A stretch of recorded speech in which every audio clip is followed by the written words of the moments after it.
Welcome back. We are joined today by Professor Michael Hudson. Bienvenido de nuevo. Hoy nos acompaña el profesor Michael Hudson para hablar sobre el rumbo de la civilización.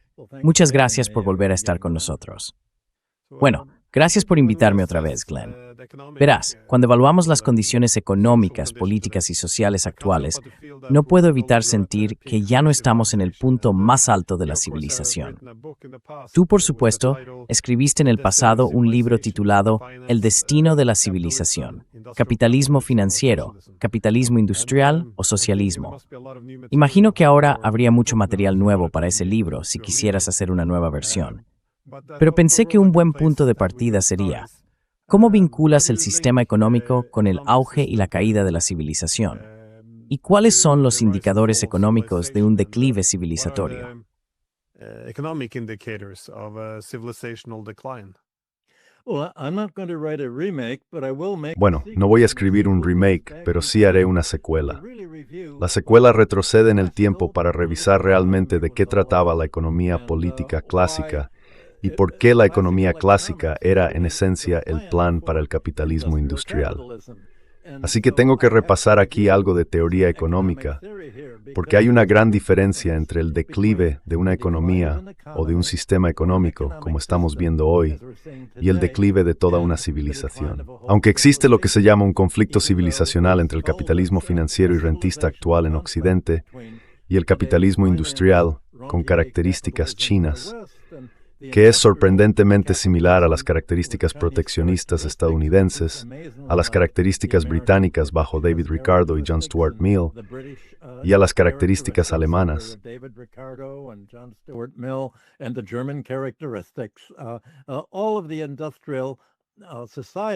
Todas las sociedades industriales y todo el despegue de lo que consideramos nuestra civilización fueron en realidad una transformación de la propia economía. El despegue del capitalismo industrial tuvo lugar realmente en Gran Bretaña. Y creo que si observamos lo que ellos pensaban que sería el curso del capitalismo industrial y de la civilización y el mundo que iban a dominar, eso nos preparará para entender qué salió mal. ¿Por qué no hemos alcanzado lo que todos los economistas clásicos esperaban? Que el capitalismo industrial desarrollara una economía mixta, pública y privada, con un aumento del gasto público en infraestructuras para mantener bajos los costes y, sobre todo, para lograr lo que fue verdaderamente revolucionario en el capitalismo industrial: liberarse del feudalismo y de las herencias del feudalismo.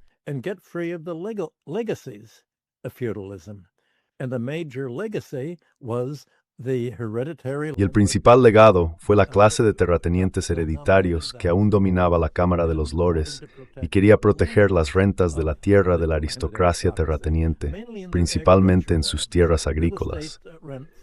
Las rentas inmobiliarias y de vivienda aún no habían despegado realmente. Pero el gran problema al que se enfrentaba Gran Bretaña era cómo alimentar a la población ante esta clase terrateniente proteccionista. Ricardo, en 1817, explicó que lo que amenazaba con bloquear el despegue de la industria británica, o al menos frenar su expansión, era la necesidad de emplear mano de obra para producir mercancías que se vendieran con un margen de beneficio. En última instancia, según la teoría del valor-trabajo de Ricardo, el precio y el valor de la mayoría de estos productos se reducían al trabajo.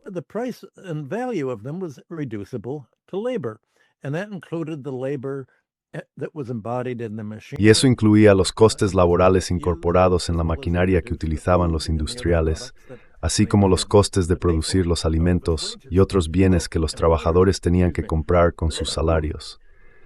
Los empleadores tenían que pagar salarios lo suficientemente altos como para cubrir el coste de subsistencia. Y dado que los trabajadores bien educados, bien vestidos y sanos, que además estaban bien alimentados, eran más productivos, esos costes debían ser cubiertos por el empleador.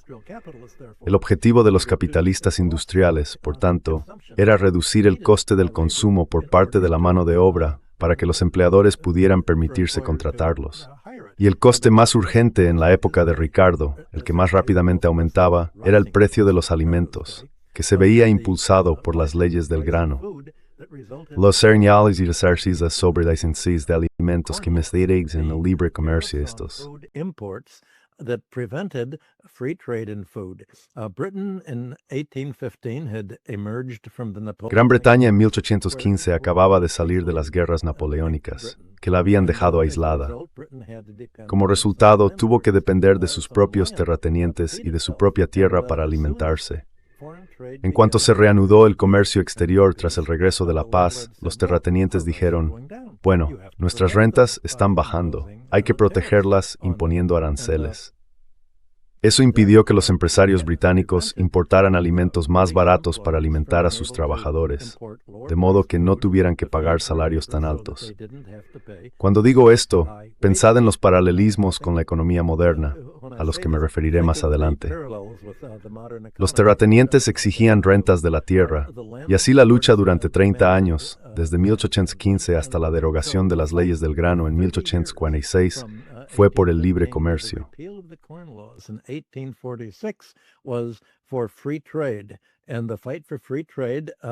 Y la lucha por el libre comercio.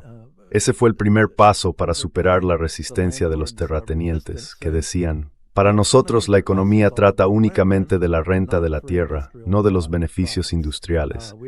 No nos importa la industria, solo queremos nuestras rentas.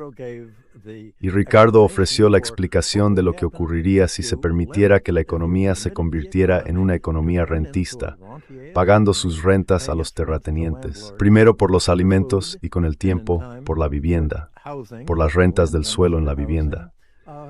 Más tarde, los economistas del siglo XIX dijeron, bueno, es lo mismo con las rentas de monopolio. No queremos monopolios porque eso aumentará el coste de la vida y de hacer negocios. Y finalmente, al final, dijeron, bueno, ya sabes, el mayor pago de renta, la renta rentista por excelencia, es el que se hace a los acreedores, a los banqueros y a los tenedores de bonos, en forma de intereses y comisiones financieras.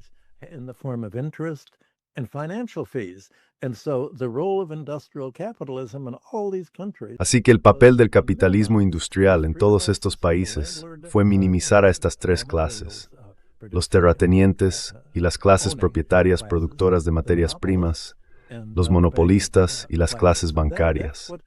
Eso fue lo que hizo que el capitalismo industrial tuviera tanto éxito en los países que estaban llevando a cabo esas reformas. En los países que no realizaron las reformas, porque los terratenientes eran lo bastante poderosos como para bloquear el libre comercio, impedir la imposición fiscal sobre sus rentas y evitar que los gobiernos redujeran los alquileres para racionalizar las economías y reducir los costes de vida y de hacer negocios, se iban a quedar atrás.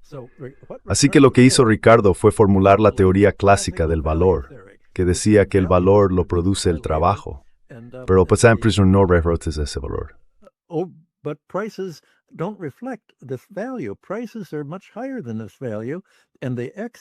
Los precios eran mucho más altos que este valor, y el exceso de los precios sobre el valor era renta económica. Esa renta es un ingreso no ganado. John Stuart Mill dijo que los terratenientes cobran rentas y también los precios crecientes de sus tierras mientras duermen. Así, toda economía, según la visión de los economistas clásicos, se dividía en dos partes. Había una parte productiva de la economía y luego una parte rentista. Las relaciones de propiedad, crédito y renta se superponían a la economía productiva como un coste general económico. La idea de la economía industrial era ajustar los precios de la riqueza al valor real del coste lo más estrechamente posible. Eso era lo que haría que las economías fueran más prósperas y que el capitalismo industrial resultara mucho más poderoso.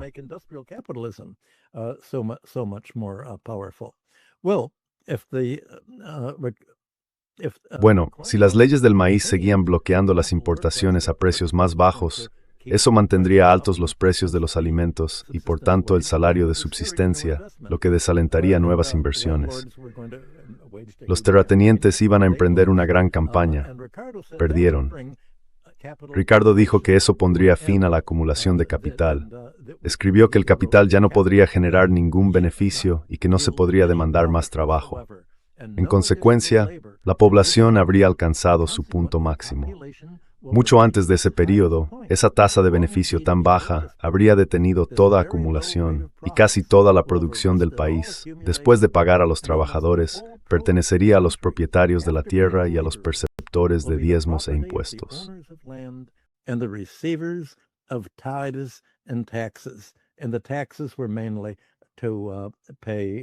Y los impuestos se destinaban principalmente a pagar cargas financieras. Te envío un gráfico que incluso podrías mostrar durante esto, y el gráfico mostrará cómo crece la economía, pero a medida que la renta absorbe cada vez más, el beneficio disminuirá, cayendo hasta un punto en el que quedará completamente extinguido. Y sin beneficios, no hay incentivo para que los industriales inviertan. Ricardo escribió todo esto en su capítulo sobre los beneficios en su libro, sobre los principios de la economía política y de la tributación. En El destino de la civilización, analizo con más detalle el programa de reforma del capitalismo industrial. El propósito de escribir mi libro sobre la civilización es que existen dos tipos de economías.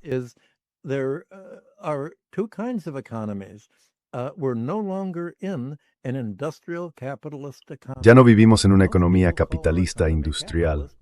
La mayoría de la gente llama capitalista a nuestra economía, pero no se trata del capitalismo industrial del que se hablaba en el siglo XIX, ni del que Marx describía en El Capital, ni del que Werner Sombart tenía en mente cuando acuñó la palabra capitalismo en la década de 1920. Es capitalismo financiero. El sector financiero respalda ahora los intereses monopolísticos, los intereses rentistas y los intereses inmobiliarios. La tierra ya no pertenece a un monopolio hereditario. Cualquiera puede comprar una casa o un edificio comercial, pero tiene que endeudarse para hacerlo. La renta del suelo se paga íntegramente al banquero, ya no a una clase de terratenientes.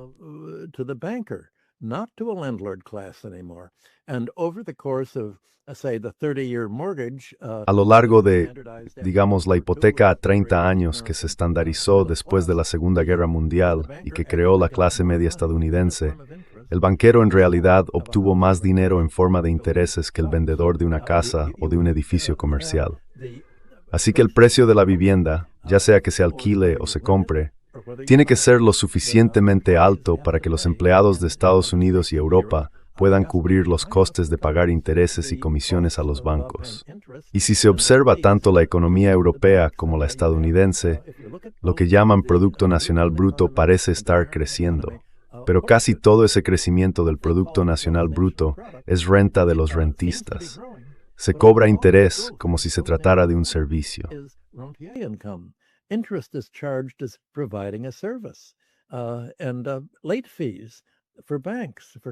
Y las comisiones por retraso de los bancos y las tarjetas de crédito, comisiones que son incluso más altas que los tipos de interés aplicados, se consideran como la prestación de un servicio.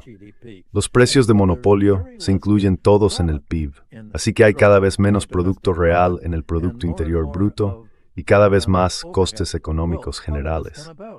Bueno, ¿cómo se llegó a esto? A finales del siglo XIX, los terratenientes y, sobre todo, las clases financieras reaccionaron contra la economía clásica. La economía clásica era la ideología del capitalismo industrial. Su objetivo era liberar las economías de la renta. Un mercado libre era un mercado libre de rentas. La reacción en Estados Unidos fue encabezada por John Bates Clark. En Europa la lideró la Escuela Austríaca de Economistas contrarios al gobierno y al socialismo. En Gran Bretaña, Lawes en los teóricos utilitaristas en que afirmaban que no existía diferencia entre precio y valor.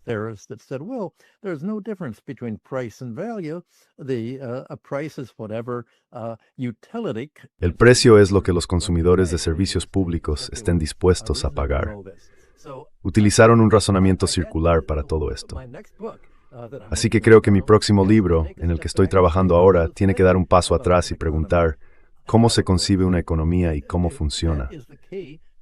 Esa es la clave para entender por qué esta lucha entre Occidente, Estados Unidos y Europa, y China, Asia y otros países que esgnacían al original los citas clásicos del libre mercado, es civilizacional. Porque ellos observan los intereses rentistas, los intereses de banqueros y tenedores de bonos, terratenientes y monopolistas. For them, this is civilization. And for Para ellos esto es la civilización. Y en cuanto al despegue del individualismo y los mercados libres en el siglo XIX, Adam Smith, John Stuart Mill, y lo que se convirtió en los movimientos socialistas y socialdemócratas respaldados por los industriales estadounidenses y los partidos conservadores en Inglaterra, decían, bueno, todos queremos hacer nuestras economías más productivas y tenemos que deshacernos de las clases que obtienen ingresos sin aportar a la producción, sin trabajar, que ganan dinero mientras duermen. Así que existe esta distinción fundamental entre ingresos ganados y no ganados, un sector productivo y un sector de sobrecarga. Y nada de eso se enseña en los programas de economía actuales. La lucha de los sectores financiero e inmobiliario, principalmente juntos, sostiene que no existe tal cosa como la renta económica.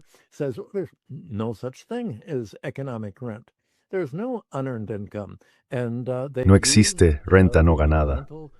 Han utilizado los ingresos por alquiler que tienen, junto con todas las plusvalías de capital financiadas con deuda procedentes del sector inmobiliario y de otras inversiones corporativas, para comprar el control del proceso político y privatizarlo. Desde la década de 1980, especialmente desde Margaret Thatcher en Inglaterra hasta Ronald Reagan en Estados Unidos, y a través de los partidos socialdemócratas de Europa, ha habido un movimiento hacia la privatización de la infraestructura pública, diciendo, bueno, los gestores privados pueden hacer un trabajo mucho mejor, así que privaticemos el sistema de agua, vendamos el agua de Gran Bretaña a la empresa Thames Water. La iniciativa privada, sin duda, puede ser mucho más eficiente y menos burocrática. Privaticemos los ferrocarriles británicos, eso sin duda va a ser más eficiente.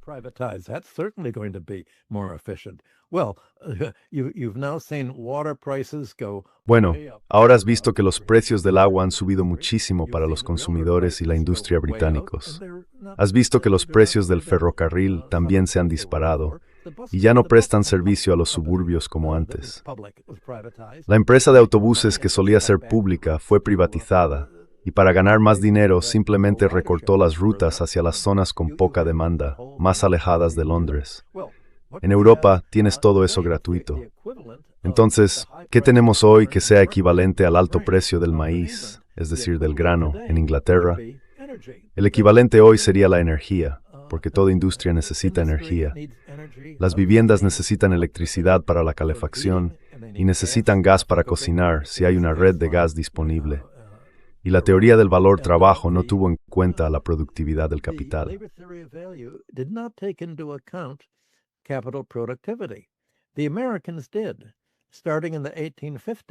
Los estadounidenses lo hicieron, empezando en la década de 1850. Escribí mi tesis doctoral sobre el economista Erasmus Peshin Smith, quien desarrolló esta teoría como base para la plataforma del Partido Republicano cuando se creó en 1853.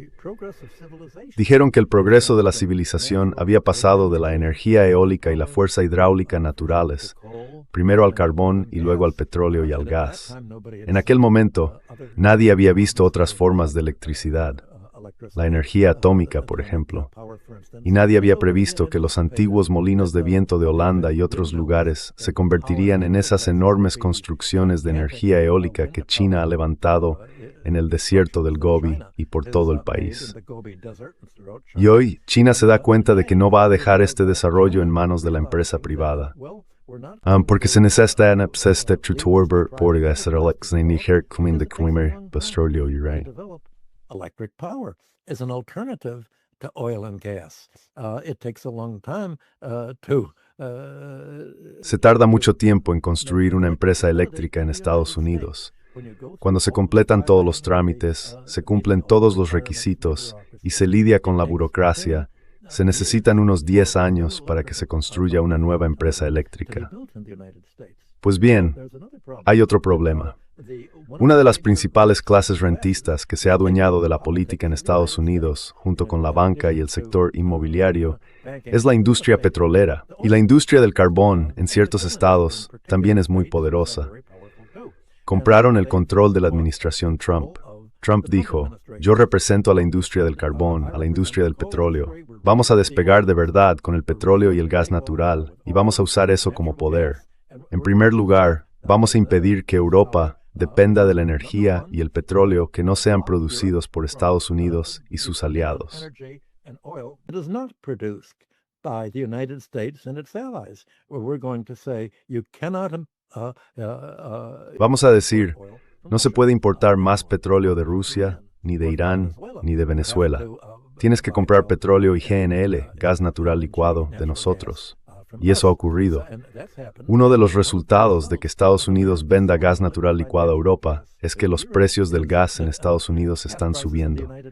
Todo esto se ha convertido en lo que el gobierno describe como algo civilizacional, porque la economía estadounidense se ha dado cuenta de que tenemos un problema. Ya no podemos competir con otros países de manera industrial y capitalista como podíamos en 1945. Ya no somos un país industrial. Hemos deslocalizado nuestra mano de obra y nuestra industria a otras naciones, principalmente en Asia. Y la única manera de que otros países nos subvencionen es decir que hay una guerra fría con Rusia y China y que tenemos que defendernos de Rusia.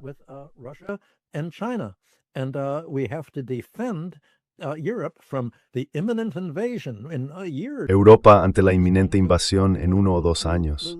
Que Rusia esté dispuesta a perder otros 22 millones de personas intentando invadir Europa y recuperar Alemania para sí misma. Bueno, todo esto es un disparate. Pero bajo el paraguas de esta ficción, la narrativa ficticia de una guerra fría, Estados Unidos convenció a los miembros de la OTAN. Sí, tenéis que evitar el libre comercio. Pues bien, esta es la batalla que los industriales británicos ganaron en 1815 y que los industriales alemanes perdieron hoy, después de 2022, al cortar el comercio energético con Rusia y otros países y rematarlo cortando el comercio tecnológico con Rusia, como hizo Holanda cuando cerró Nexperia y dijo, nos hacemos cargo porque no podemos permitir ninguna empresa de propiedad china en Occidente. Permit any Chinese-owned firm in the West. And just a few days ago, Donald Trump... Y hace solo unos días, Donald Trump, Estados Unidos, presionó al Tribunal Supremo de Panamá para que confiscara la inversión china en el desarrollo portuario del Canal de Panamá, con el fin de intentar impedirlo. Así que estamos ante lo que realmente amenaza con ser una guerra civilizacional. Y es una guerra sobre si habrá un gobierno que represente el desarrollo del conjunto de la población, con crecimiento económico y prosperidad, o si será un gobierno de los enemigos de la prosperidad, la clase rentista.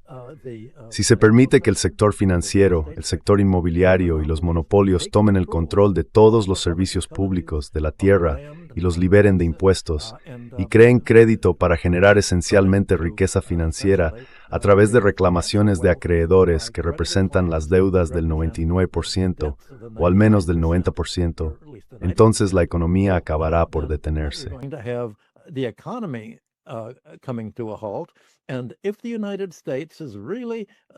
Y si Estados Unidos se toma realmente en serio la Guerra Fría, si le dice a Europa, ya os hemos convencido de luchar hasta el último ucraniano por la tierra, no podemos cederle a Rusia ni una pulgada de territorio, entonces el señor Zelensky nos dice, preferimos que el pueblo ucraniano muera. Las personas no importan, lo que importa es el control del territorio, lo que importa es dañar a Rusia. Y el hecho de que vosotros, los alemanes, perdierais contra Rusia 2 veces, en la Primera y en la Segunda Guerra Mundial, quizá esta vez podáis desquitaros, volvamos a librar la guerra una vez más. Según el keynesianismo militar, si fabricas armas militares, acabarás utilizándolas en Rusia.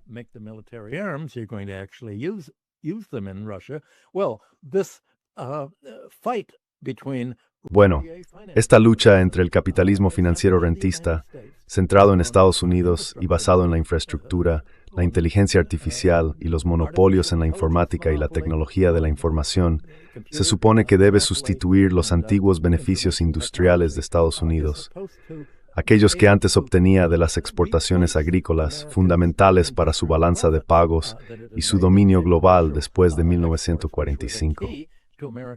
Quieren reemplazarlos por rentas de monopolio procedentes de la tecnología de la información y la inteligencia artificial.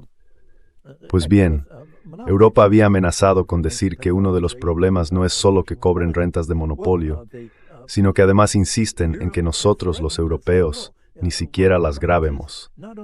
Se supone que debemos grabar nuestro trabajo, trasladar la carga al trabajo, quitarla de las empresas y de las rentas rentistas. Y ahora de quitársela a los estadounidenses. Y entonces Trump dijo, bueno, eso lo vamos a detener.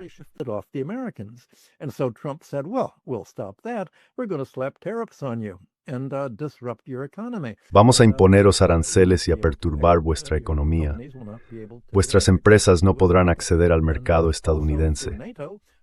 Y a través de la OTAN, afortunadamente hemos utilizado la OTAN para controlar a la Unión Europea, como tú y yo hemos comentado antes. Son unos cobardes. Cedieron y dijeron, de acuerdo, no vamos a gravar a los monopolios estadounidenses. Vamos a depender no solo de Estados Unidos para el gas, sino también para la tecnología de la información. Permitiremos que todo nuestro crecimiento en salarios e ingresos se pague a Estados Unidos, al fin y al cabo, porque dependemos de vosotros para que nos protejáis de la amenaza de que los rusos marchen directamente hacia Alemania camino de Gran Bretaña.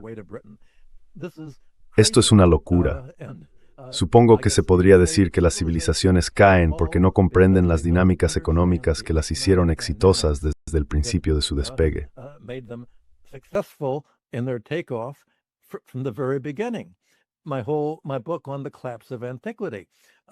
Mi libro sobre el colapso de la antigüedad mostró que la primera forma de renta rentista que acabó destruyendo la antigüedad, tras siglos de guerra civil desde el siglo VII a.C. hasta la época de César y el final de la República Romana, fue la demanda de la población de cancelación de deudas y redistribución de tierras. Esa lucha fracasó y el resultado fue el feudalismo. Así que tuvimos el Imperio Romano, que supongo podría considerarse la civilización occidental de aquella época, perdiendo las cualidades que lo habían convertido en una civilización y volviéndose decadente. Hoy se está viendo lo mismo en términos similares.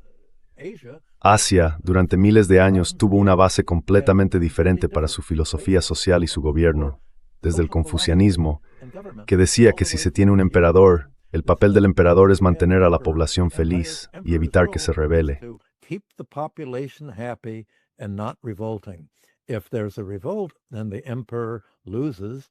Si hay una revuelta, entonces el emperador pierde su justificación para ser emperador. Lo mismo ocurrió en el despegue de la civilización occidental, que en realidad tuvo lugar en Oriente Medio, en Mesopotamia, en Egipto, en Sumer y en Babilonia. Todas las civilizaciones de la Edad del Bronce temprano, desde el tercer milenio a.C. hasta el primer milenio a.C., cancelaban regularmente las deudas para evitar que una oligarquía tomara el control. Cada rey de la dinastía de Hammurabi comenzaba su reinado cancelando las deudas y devolviendo la tierra a los cultivadores que la habían perdido para que pudieran recuperarla, volver a pagar impuestos, servir en el ejército y trabajar como mano de obra forzada en la construcción de los proyectos de infraestructura que tenía Mesopotamia.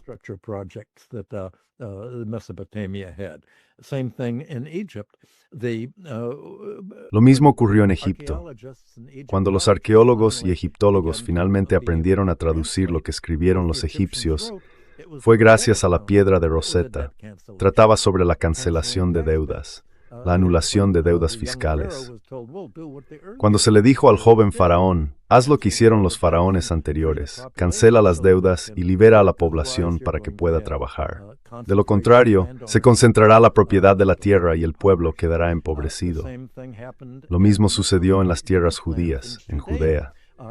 Después del cautiverio babilónico, cuando los judíos regresaron, trajeron las leyes del Levítico, la ley mosaica, capítulo 25, que decían, palabra por palabra, lo mismo que hacía la cancelación de deudas de Hammurabi. Word for word, what Hammurabi's debt cancellation did. Free the debt bondservants. Liberad a los siervos endeudados, cancelad las deudas y redistribuid las tierras que habían sido confiscadas. Eso se situó en el centro de su religión, porque para entonces, en el primer milenio, los reyes ya no eran buenos, al menos en Occidente, y para esa época Israel se había convertido prácticamente en parte de Occidente. Así que se podría decir que el cambio en la civilización realmente comenzó hace unos 2000 o 2500 años.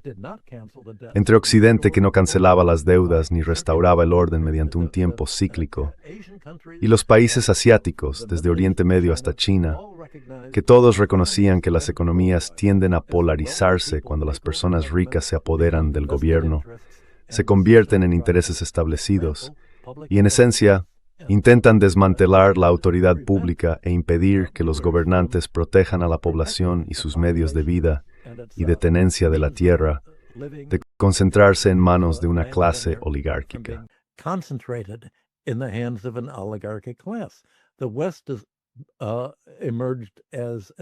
Occidente ha sido una oligarquía desde el principio. En ese sentido, hoy estamos en un conflicto civilizacional porque una vez más se trata de la clase rentista, originalmente la clase acreedora, que está convirtiéndose en la clase terrateniente, cobrando rentas de la tierra y formando gradualmente monopolios. Esos monopolios se crearon en la Europa feudal para proporcionar a los reyes una fuente de ingresos con la que pudieran pagar a los banqueros internacionales los préstamos de guerra que habían contraído para luchar entre sí y apoderarse de tierras. Así que sí existe una dinámica civilizacional, y esa dinámica empezó a fusionarse y a volverse más razonable durante la Revolución Industrial. Fue el capitalismo industrial el que resultó radical. Decía, queremos remediar lo que esto sirvió fue brochi y en las tierras judías. In Babylonia and in the Jewish lands, when Jesus opposed the... Cuando Jesús se opuso a los intereses creados y pronunció su primer sermón, desenrolló el pergamino de Isaías y dijo, he venido a anunciar la cancelación de las deudas. Ese fue el origen del cristianismo judío, podríamos decir el cristianismo judío. Así que esto es lo que está desgarrando las cosas hoy en día. Mencioné que en Estados Unidos hay un problema. ¿Cómo puede América obtener un monopolio en inteligencia artificial, fabricación de ordenadores y otras tecnologías de Silicon Valley si no tiene electricidad? Y Trump ha impedido que América obtenga electricidad en forma de molinos de viento o energía solar, diciendo que el carbón es uno de los combustibles del futuro. He says coal is one of the fuels of the future, the Trump administration has canceled. Y la administración Trump ha cancelado el cierre planificado de las centrales de carbón que la administración Biden al menos había programado para clausurar debido al calentamiento global. Así que Trump no solo ha bloqueado las alternativas a la energía basada en el carbono, sino que también se ha retirado del Acuerdo de París y se opone al movimiento global para liberar la producción de energía, que es la clave de la productividad de la dependencia del carbono. Eso se ha convertido en una amenaza civilizatoria, porque el calentamiento global en el entorno natural es uno de los factores que destruyeron la civilización babilónica después del 1200 a.C., cuando hubo un enfriamiento global que provocó sequías y enormes movimientos de población.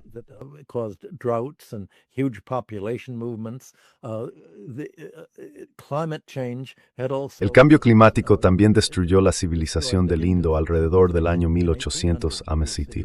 Así que existen ciertos factores externos, además de las dinámicas internas, que amenazan con destruir una civilización.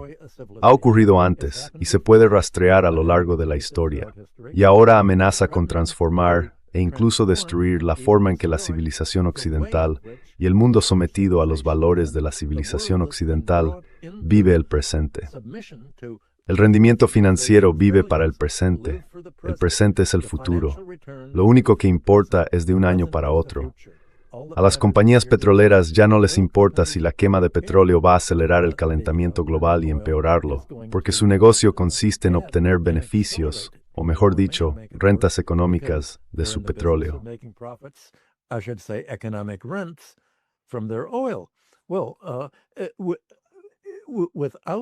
Bueno, sin que la civilización occidental vuelva al valor analítico, la teoría del precio y de la renta de los economistas clásicos no va a darse cuenta de que, en realidad ya no somos productivos. Nos hemos desindustrializado, y al permitir que Margaret Thatcher y Ronald Reagan fueran las herramientas que representaban esta filosofía antigubernamental y antisocialista, diciendo que es el libre mercado, sin distinguir entre trabajo productivo e improductivo. Nada de eso. Es un libre mercado que permite a los ricos propietarios hacer lo que quieran, tomar el control del gobierno, financiar campañas electorales y, esencialmente, librar guerras contra cualquier país que no siga la misma forma de gobierno antigubernamental, pro-rentista y pro-oligárquica en la que se ha convertido la civilización occidental. Pro-oligarchy form of government that Western civilization has become. Well, I think that the problem you could... Bueno, creo que el problema, la gran amenaza para la civilización occidental es el neoliberalismo, que niega la existencia de la renta económica y trata los ingresos rentistas como fueran un producto real. Piensa que, bueno, el PIB está subiendo, si los banqueros se están enriqueciendo, todos esos pagos de intereses por el servicio de la deuda están aumentando. Eso es un producto. Todas las rentas que la gente paga por el aumento del coste del suelo. Eso es un producto. Y de algún modo los precios de monopolio son, bueno, si la gente está dispuesta a pagarlos, es una elección del consumidor pagar a los monopolios. No existe la coerción económica. Toda la retórica del pensamiento económico se ha transformado en una especie de vocabulario del engaño, en lugar de un vocabulario que explique la dinámica real de cómo funcionan los sistemas económicos y, en última instancia, cómo funcionan las civilizaciones.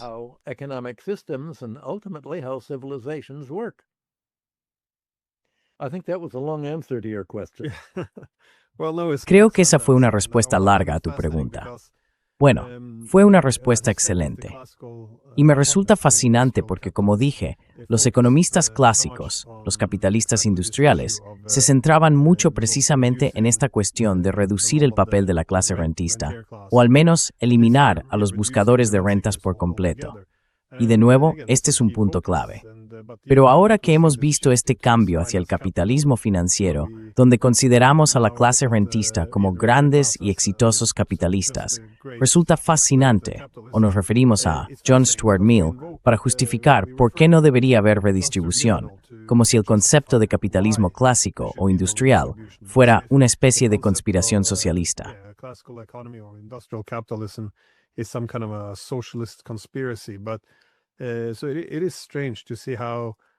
Así que resulta extraño ver cómo la idea capitalista neoliberal formó una ideología que le permite tomar prestado de los mismos pensadores, en otras mentes, hasta cierto punto. Solo tenía una última pregunta sobre cuándo te refieres a los europeos. Obviamente, Estados Unidos no puede competir con China. Ahora busca rentas de todo el mundo, lo cual es una posición ventajosa en la que Estados Unidos ha estado. Pero con los europeos parece volverse más agresivo. Como nächsten sind Meningskomparel energiöslis en equelftheptimes nauen. Tas in rabworn deptofidnieltho, or napasrengto. Or an ability to extract a lot of rent. And also, if the Europeans... Y además, si los europeos quieren seguridad, deberían asegurarse de que sus beneficios se reinviertan en Estados Unidos. Y por supuesto, los europeos lo están haciendo, pero eso también está provocando una devastación económica en el continente, que supongo en algún momento se traducirá en problemas tanto políticos como de seguridad. Pero China y Rusia, al desvincularse del sistema liderado por Estados Unidos, se convierten en una fuente de crecimiento económico para ellos. Porque una de las ideas que íbamos a imponer sanciones a los rusos para aplastar su economía.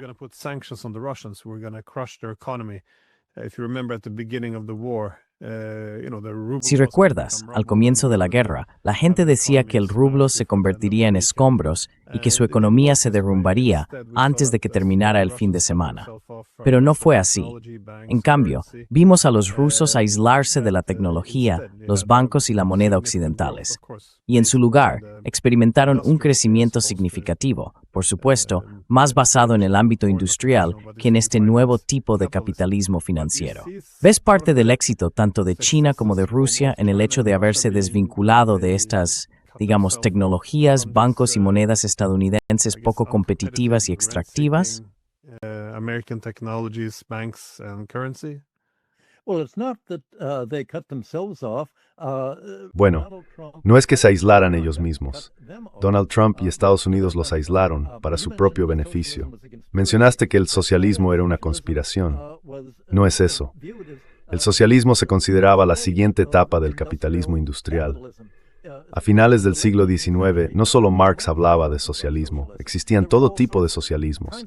Había socialismo cristiano, socialismo anarquista, socialdemocracia, y en lo que todos estaban de acuerdo, todos los intereses establecidos, era en que los gobiernos debían desempeñar un papel adicional en la economía para proporcionar las necesidades básicas a precios subvencionados.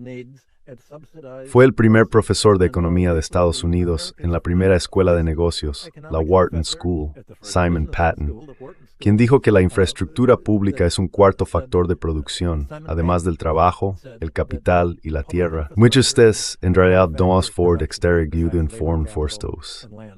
Really isn't a factor of production, but rent extraction. But public infrastructure doesn't aim at Pero la infraestructura pública no tiene como objetivo obtener beneficios. Su propósito es minimizar el coste de las necesidades básicas para que el trabajo no tenga que cubrir esos gastos, y los empleadores tampoco, porque la inversión pública es más productiva y menos costosa que la inversión privada. El objetivo de la infraestructura pública, canales, ferrocarriles, sanidad pública, no es generar beneficios, sino hacer que la economía sea rentable. Fue el primer ministro conservador británico, Benjamin Disraeli, quien dijo, "La salud pública es el centro de todo". Y fue realmente Gran Bretaña la que promovió la salud pública, a diferencia de Estados Unidos bajo el presidente Obama, que dijo, tenemos que privatizar la salud pública.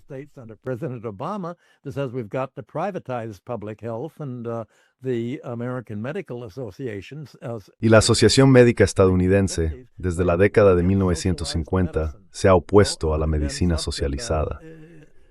Pues bien, resulta que, en lugar de que la medicina socializada se hiciera con la práctica médica de los doctores, las compañías privadas de seguros de salud han tomado el control de lo que los médicos pueden hacer aquí y han elevado el coste de la atención médica hasta el 20% del PIB.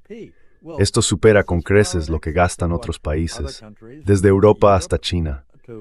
China ofrece sanidad pública y también educación pública gratuita, como hizo Inglaterra durante mucho tiempo y como hicieron muchos países europeos.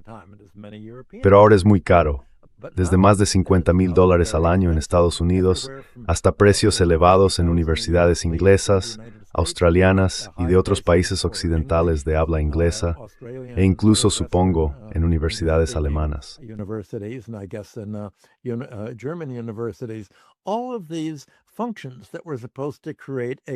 Todas esas funciones que se suponía debían crear una economía competitiva y de bajo coste están siendo ahora privatizadas y encarecidas. Países como China y Rusia mantienen bajos los precios de las necesidades básicas y están haciendo lo que se supone que las democracias deberían hacer. Los estadounidenses dicen que se trata de democracia contra autocracia, pero de eso no va realmente esta lucha. Es la oligarquía occidental frente al socialismo, un capitalismo industrial con una fuerte subvención pública. Y esta subvención impide que se desarrolle una oligarquía financiera, porque lo que ha hecho China y ha llevado más lejos que lo que los movimientos socialistas en Occidente jamás propusieron, es afirmar que el dinero es un servicio público. Están creando dinero y crédito a través del Banco Popular de China, no para hacer adquisiciones corporativas, ni para ganar dinero mediante ingeniería financiera.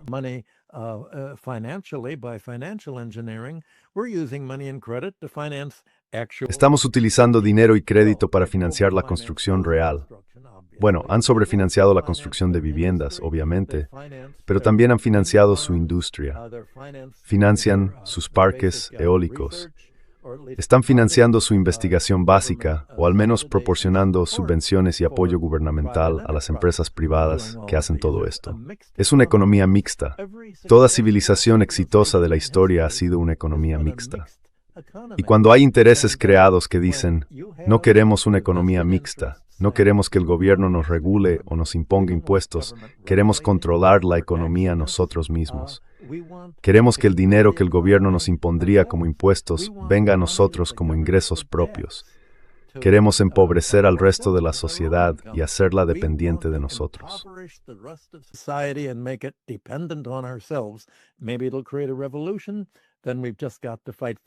Quizás eso provoque una revolución.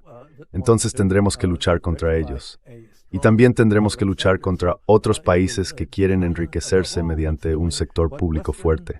Así que es China, por encima de todo, la que está haciendo lo que las democracias occidentales dicen estar haciendo, pero no lo hacen, porque no son democracias, son oligarquías. Y el vocabulario utilizado en la narrativa occidental es, bueno, que China es una autocracia. Y dicen que si regulas una empresa o los monopolios, eso es autocracia. Si graban a los ricos, en lugar de grabar tanto a los asalariados, eso es autocracia. Si impides que cobremos precios de monopolio, que explotemos a la gente o que subamos los tipos de interés a niveles usureros, bueno, eso es autocracia.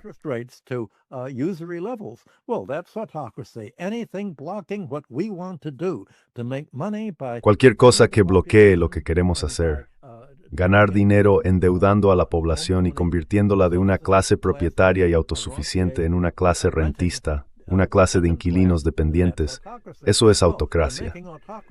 Pues bien, están haciendo que la autocracia parezca algo realmente bueno.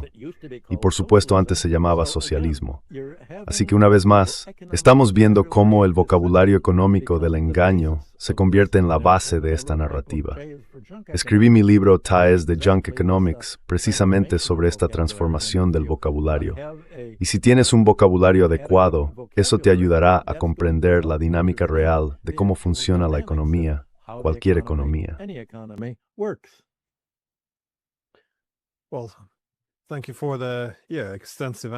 Gracias por las respuestas tan detalladas. Realmente creo que la gente debería valorar más el concepto de búsqueda de rentas para entender en qué punto nos encontramos en la economía actual y lo que esto significa para la civilización. Como siempre, muchísimas gracias por compartir tu sabiduría sobre este tema. Y para quien quiera comprar el libro, dejaré un enlace en la descripción. Una vez más, eres un autor bastante prolífico, así que hay mucho que explorar ahí. Y, por supuesto, también dejaré un enlace a tu página web, ya que siempre hay material excelente allí. Así que muchas gracias.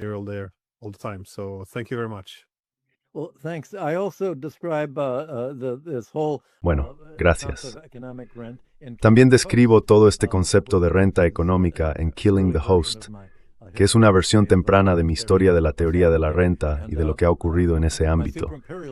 Y Super Imperialism acaba de publicarse, por cierto, como audiolibro. Acaba de ponerse a disposición. Así que la gente está empezando a interesarse por esta idea.